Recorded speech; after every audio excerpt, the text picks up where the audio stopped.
To all you equipment junkies out there, recently some new short game weapons hit the market. But let me ask you, what's more difficult? Hitting a 47-yard chip shot or understanding the technology behind it? Today we've got Mr. Cool Clubs himself breaking down some of the newest wedges to hit the market. Both Taylormade, Callaway, and Ping came out with wedges just recently, and I'll explain a little bit about the differences and what their technologies are and how they're going forward with it.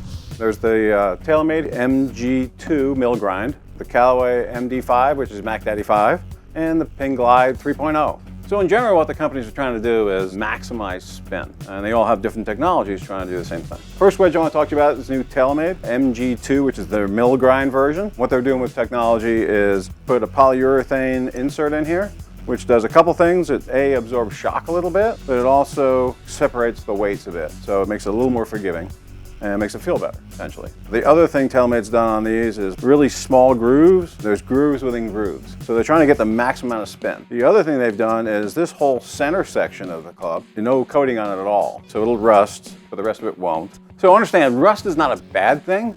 Tour players, for the most part, have played raw wedges for a long time. Rust actually creates friction, and obviously anytime you put a finish on a club, it makes it feel harder.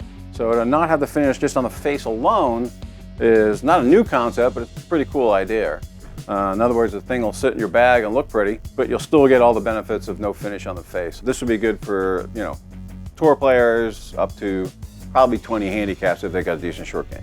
So next we're going to talk about the Callaway wedge that just came out. This is the Mack Daddy 5 Jaws. Jaws stands for the micro grooves they put on between the grooves. So there's slightly tiny grooves between the grooves, trying to maximize spin.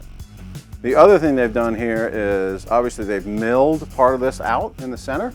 That's a thing to increase how forgiving the club is. If you take weight out of the center of anything, it increases MOI, which is moment of inertia, resistance to twisting. I've done this for years on my own clubs, actually. By putting more mass up here and taking it out of the center, it essentially makes it more forgiving and generally a lower penetrating ball flight and adds spin. Pretty forgiving for the most part, tour players to 15, even 20 handicaps. The next wedge we're going to talk about is Ping's new Glide 3.0. Ping has always been good about making things forgiving. More of a channel cut in the back. So anytime you put a cavity in the back, it's a cavity weighted club, it increases MOI, makes it more forgiving.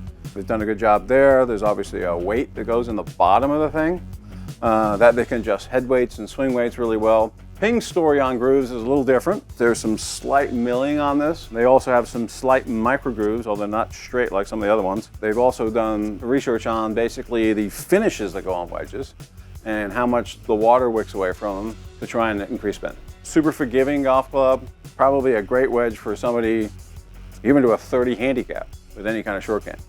Honestly, any of these wedges could be your next deadly weapon, but no matter what set of wedges you choose to put in the bag, just don't forget they're all made to be customized. You definitely need to get fitted for wedges. It's an important thing.